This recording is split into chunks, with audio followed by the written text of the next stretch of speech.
Manners maketh man. Pedro Pascal has slowly appeared in more and more spectacular productions over the past few years, most notably in The Mandalorian, where he plays Din Djarin. Despite the fact that the actor is currently one of the most important figures in the Star Wars world, a recent report that surfaced online claims that Marvel is considering Pascal for a role in the Marvel Cinematic Universe. Stick around to find out what kind of characters Pedro Pascal might portray within the MCU. Trust me, you do not want to miss this. So, does the MCU want Pedro Pascal? If so, what characters would he portray? So, speculation has been circling the web that the Marvel Cinematic Universe, aka MCU, wants to cast Pedro Pascal as a character within their extremely popular franchise. This rumor is purely speculation at this point, as it does not indicate which project Pedro Pascal is in contention for, simply that Marvel is considering casting him. Disney, on the other hand, isn't afraid to cast some of its favorite actors in a variety of roles. Disney has utilized Johnny Depp in many live-action productions, such as Pirates of the Caribbean, Alice in Wonderland, and The Lone Ranger, while Pixar's Onward stars Chris Pratt and Tom Holland, both of whom are already heroes in the Marvel Cinematic Universe. However, it appears that Disney has been interested in repurposing some of their Star Wars actors in other projects in recent years. Pedro Pascal's inclusion in the Marvel Cinematic Universe would be yet another example of Disney's repurposing performers who already have a presence in their respective franchises. Perhaps the most difficult aspect of bringing Pedro Pascal into the MCU is that his performance in The Mandalorian has made him a very high in-demand actor. It's also worth noting that Pedro Pascal has participated in DC's Wonder Woman 1984, and while there may have been a few actors who have worked with both studios in the past, such as Ryan Reynolds and J.K. Simmons, a performer who features in both the Marvel Cinematic Universe and the DC film universe is even rarer. While Pedro Pascal's performance as Maxwell Lord in Wonder Woman 1984 appears to have been a one-off, the number of actors who have starred in both studio films so soon together is highly rare. Also, given that Pedro Pascal already has a popular character on Disney+,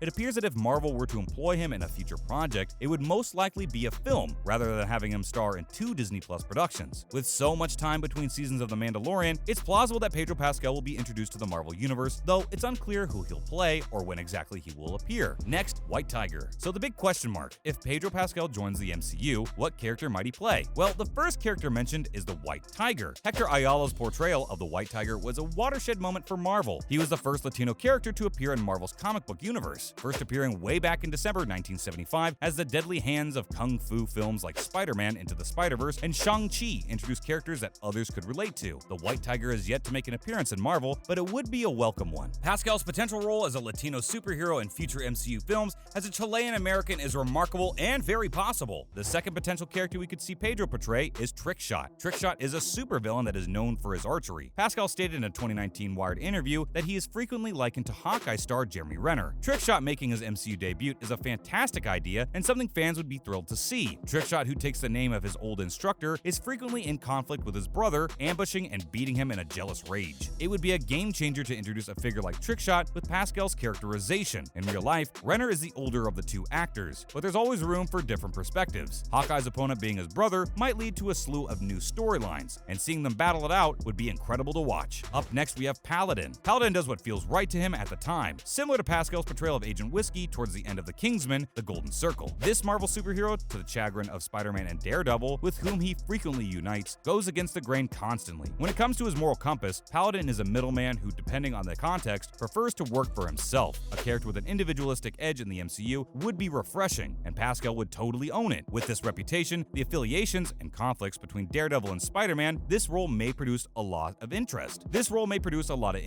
Excitement, and promise. Pascal's ability to portray complex characters means he would completely embody this role. Finally, Charles Ryder. Pedro Pascal is very adept at playing someone's father. Pascal's down to parent, whether you're a cute little green alien or a kid who discovers she has abilities. Charles Ryder, Nova's father, would be a terrific addition to the MCU and would be a fantastic opportunity for Pascal. In comics, parent-child relationships are fraught with tension, and Charles and his son Nova were no exception. Pascal's portrayal of a father figure in the MCU would be similar to Din Djarin's role in The Mandalorian and his impending role as Joel Miller in HBO's The Last of Us. To us, this seems like the most likely character portrayal for the actor, but you never know with the MCU and what they might do. What do you think? Which character mentioned or not mentioned suits the actor best? Now, MCU movies that you can expect to drop in 2022. In other exciting MCU news, there are plenty of films dropping this year that we just cannot wait for. Over the years, the Marvel Cinematic Universe has brought us a slew of fantastic films and television shows. There was a time when only a few MCU releases were available per year. However, as Disney Plus became more popular, Marvel Studios increased the frequency of its releases, particularly in 2021. Loki, Spider-Man No Way Home, Shang-Chi, Black Widow, and many other MCU films were released just last year. Marvel fans have a number of MCU releases to look forward to in 2022, so stay tuned for more of the biggest MCU drops coming this year. Doctor Strange in the Multiverse of Madness, May 6, 2022. First up is the new Doctor Strange film. Doctor Strange in the Multiverse of Madness stars Benedict Cumberbatch as Doctor Strange and Chiwetel Ejiofor as Kara Mordo, and is a sequel to 2016's Doctor Strange. Several other members of the prequel cast, including Benedict Wong, Elizabeth Olsen, and Rachel McAdams, will also appear in the film. The plot of the film is supposed to be a lot more horror-oriented, as it will follow the events of Loki, Avengers Endgame, and WandaVision. After the release of Spider-Man No Way Home, the first trailer for Doctor Strange 2 was released, featuring Strange teaming up with Wanda. Surprisingly, the clip also featured Sorcerer Supreme, a figure who initially debuted in Season 1 of What If. It will be very interesting to see how they incorporate these new characters and how this film will alter the MCU as a whole. Thor: Love and Thunder, July 8, 2022. Thor: Love and Thunder is the very first time the Asgardian warrior has received a fourth solo film in the MCU. Taika Waititi, who directed Thor Ragnarok, returns to write and direct the film, together with Jennifer Caitlin Robinson. Jane Foster, who will be portrayed by none other than Natalie Portman, returns to the Marvel Universe in the fourth installment of the Thor films. Jane will take on the role of Thor's female counterpart, while the new Asgardian king Valkyrie, played by Tessa Thompson, is on the lookout for her queen. Gore the God Butcher, portrayed by Christian Bale, will act as the core source of conflict, with various other familiar faces fitting in and out of the plot. This will no doubt be a huge drop for the MCU and for fans of Thor all over the globe. Black Panther: Wakanda Forever, November 11th, 2022. When Black Panther was launched in 2018, the producer stated that there are numerous reasons for a sequel. That's when the plot for Black Panther: Wakanda Forever started to take shape. Unfortunately, Chadwick Boseman's character Black Panther will be missing from the film as he has sadly passed away. Instead of focusing on a replacement for Boseman, the focus will be shifted to the other characters like Shuri, Nakai, and Okoye, which is a very welcomed idea and something fans can't wait to see play out. And there you have it, everything you need to know about characters that Pedro Pascal could possibly portray in the MCU, along with the rumors swirling the web that he will be joining the popular universe very soon. Additionally, we also touched on some highly anticipated Marvel films that will be gracing our screens this year, and honestly, we cannot wait to see how they turn out and how they will impact the Marvel Universe as a whole. Make sure to let us know your thoughts down below. Which one of those characters listed do you think Pedro will most likely play? Did we forget any potential characters he could portray? Which MCU film are you most excited about dropping this year? Let us know. But if you enjoyed today's video, don't forget to like and subscribe so you never miss out on any of our new and upcoming content. Thanks for watching!